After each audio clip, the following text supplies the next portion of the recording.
From MTN News, you're watching Montana This Morning. I'll have a closer look at a big change upcoming to the state's income tax rules, passed by the Montana legislature a few years ago and set to come into effect January 1st. I'll tell you how these paintings are connected to the long-gone Butte neighborhoods of McQueen and Meaderville. Alrighty, it is 6:31 on this Thursday edition of Montana This Morning. Jane McDonald and Matt Elwell with you bright and early. Yep. And it's a nice, comfortable day outside. Maybe a jacket would be a good idea. Yeah, you still need the coats on the way outside, but it's not bad. It's a lot warmer than it was yesterday. Exactly. I think that's a key to our forecast here in the near term. And with the warmer temperatures in the morning, that means the afternoon temperatures should warm up a little bit more. We do have a little tuft of cloud cover and even some snow showers in parts of western Montana. Not much to it. Daytime temperatures expected to be into the mid-30s for today. Lots of sun, pretty clear evening that could keep things a little brisk early tomorrow morning. I am going to talk more in detail about our next snow chance. Unfortunately, it's not in the next few days. It's down the road. I'm going to talk about that coming up on the weather patio in just a few minutes. All right, thank you very much, Matt. Well, we've seen this before and we're seeing it again. In this video from last summer, people can be seen walking in dangerous and sensitive thermal areas in Yellowstone National Park. Now, we might have a case of double O, oops.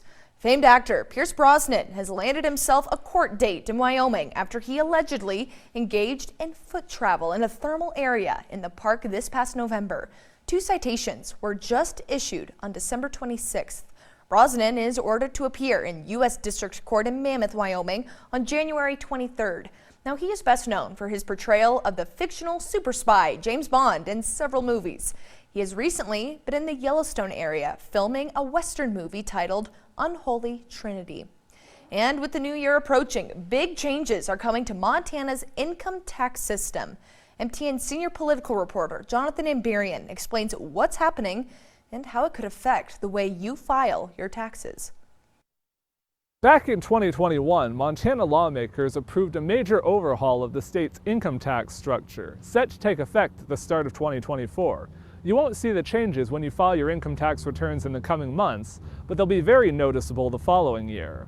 Senate Bill 399, sponsored by Republican Senator Greg Hertz of Polson, makes a wide range of changes, including who has to file income tax returns, how they'll file, and the rates they'll pay. But the biggest changes were delayed 2 years to make sure they fit with federal requirements. Supporters say the goal of the law is to simplify Montana's income taxes. The state currently has 7 tax brackets based on levels of income, with a different tax rate for each one. The new law will reduce that to 2 brackets. The lower rate will be 4.7% and the higher rate will be 5.9%. Under the new law, taxpayers will have to use the same filing status for their state and federal returns. Most notably, married couples won't be able to file separately for Montana if they file jointly on the federal return. The state taxable income will also be tied to the federal taxable income, a change that means more lower-income Montanans won't have to pay any state income taxes. The new law also eliminated a number of tax deductions and credits. Many of those have already taken effect.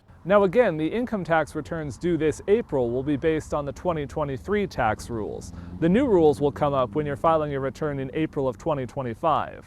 In Helena, Jonathan Amberian, MTN News.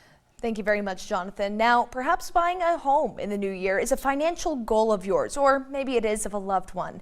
And of course, between high mortgage rates and low inventory in many places, buying a home is really easier said than done. But as Scripps News Deputy Political Director Joe St. George reports, home buyers often face competition from hedge funds too. And now some in Congress want new laws passed to make it easier for families to buy a home. Let's face it, buying a house right now isn't easy. Interest rates, the highest they've been in over 20 years. Property values, they're high as well. And while Congress has little say over things like interest rates and property values, some lawmakers are considering taking action. That is, restricting some of the buyers' competition. Well, you may think that the only people interested in buying a single-family house are, well, families. However, that hasn't been the case in recent years. Many hedge funds and companies with big budgets have been buying up homes as well. Oftentimes, the hedge fund can pay all cash to the sellers and quickly turn the property into a rental, leaving many families out of luck. According to the Urban Institute, as of June of 2022, large hedge funds owned around 574,000 single-family homes nationwide. 27% of single-family homes sold during the first 3 months of 2023 were purchased by large financial groups. On Capitol Hill, these statistics have attracted the attention of Democratic Senator Jeff Merkley of Oregon and Democratic Congressman Adam Smith of Washington. A proposed bill would require some companies to sell off their real estate holdings in the coming years and completely ban such purchases in a decade. With no Republicans backing the bill, though, it's doubtful that in 2024 the legislation will pass. With the current political divide, it's even more likely the bill will not even be voted on. Many conservatives believe that Washington should stay out of saying who can and cannot buy homes. But this legislation is sparking debate about home ownership, who owns rental properties, and even whether local or state governments could enact restrictions themselves. While some homeowners associations in the U.S. have taken steps to limit rentals, depending on how many properties an investment group owns, they could control the outcome of any community vote. The biggest impact of all of this may be on Black and Latino families. According to the Federal Reserve, fewer than 50% of Black and Latino households in the U.S. own a home, well below the national average of 66%. Joe St. George, Scripps News, Washington. 6:37 now. Butte's Public Library is teaming up with cultural institutions to allow patrons to get free concert tickets. All you have to do is show your library card to participate. Starting in January, patrons can use their library card to get one free ticket per library card to shows put on by the Butte Symphony, the Motherlode Series, and the Community Concert Series. Well, we like to increase, patrons' access to community projects. It's all about access. That's what the libraries are for here. Get you access to information, access to books, and access to community concerts. And librarian Sherry Curtis says that the tickets will be available on a first-come, first-served basis the week before the event takes place. The first event of the new year is going to take place on January 4th at the Motherlode Theater. And this next story is all about resurrecting lost neighborhoods in Butte. MTN's John Amy tells us about how a documentary film brought McQueen and Meaderville neighborhoods back to life. These beautiful paintings are all that's left of the Holy Savior Church in the old Butte neighborhood of McQueen.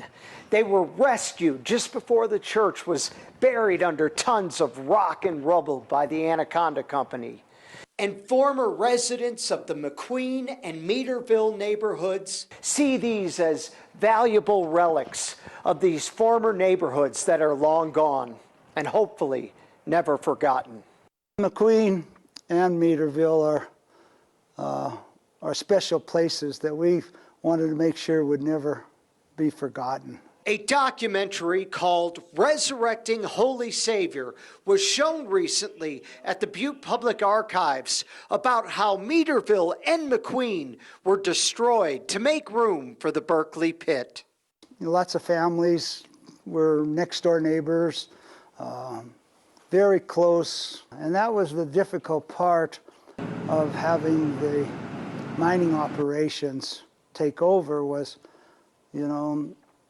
all that was lost. It's still a painful memory for those who lost their childhood neighborhoods all those years ago. There's still remnants of a lot of the neighborhoods up on the hill here, which is, great for them that they can at least visit their neighborhoods. Nobody from Meaderville or McQueen, we can't visit our neighborhood. But not all was lost. Before the Holy Savior Church was buried by the Anaconda Company in the mid-70s, two historic paintings known as the Resurrection and the Ascension were removed from the church. The archives took them over in 2010. Tom Holter is credited for saving the paintings. He should be, go straight to heaven, I guess.